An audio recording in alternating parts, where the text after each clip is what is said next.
शिंदे. नाही, मंत्री चांगलं उत्तर देत आहे की काही गुन्हे जे आहेत अॅट्रॉसिटीचे हे जाणीवपूर्वक पण राजकीय किंवा याच्यातून टाकले जातात. ते व्हेरिफिकेशन, कारण काय एखाद्याचं जीवन सुद्धा उद्ध्वस्त होतं. जे नियमाने असेल, खरोखर अॅट्रॉसिटी आहे, त्याच्यावर केली काय कारवाई करण्याला हरकत नाही. परंतु जे काही असे गुन्हे दाखवले जातात त्याच्यासाठी आपण डीवायएसपी किंवा यांना अधिकार दिलेला असतो.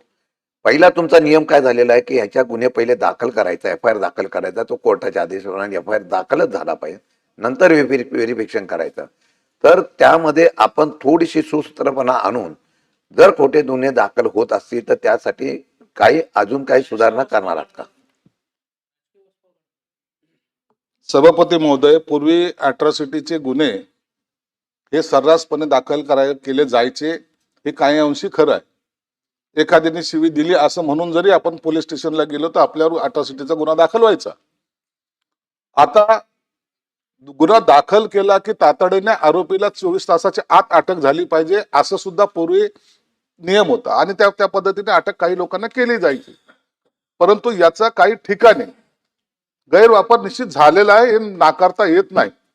म्हणून आता शासनाने त्या कायद्यामध्ये जो काही बदल केलेला आहे, त्या बदलामध्ये काय सांगितलंय की तुम्हाला तुमचा एफ आय आर नोंदवता येईल, परंतु अटक करण्यापूर्वी जो आयओ असेल तो आयओ तो त्याची खात्री करेल. आता एफ आय आर नोंद झाला, आयओने खात्री केली, त्याला पोलीस स्टेशन मध्ये त्याला तातडीनं त्याचा जर तो चुकीचा गुन्हा दाखल केला असेल तर पोलीस स्टेशनला तातडीने तुम्हाला तो 169 ज्याला काय आपण म्हणतो, कलम 169 मला वाटतं त्याचं, तर ते समरी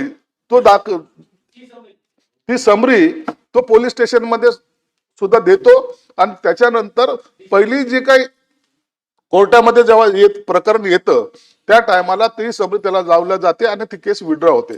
परंतु माझं तर त्याच्याही पुढे जाऊन सांगणं आहे की असे चुकीचे गुन्हे कुणावर दाखल होऊ नये. अन्याय झाला असेल तर निश्चित झाला पाहिजे, त्याच्यावर गुन्हा दाखल झालाच पाहिजे.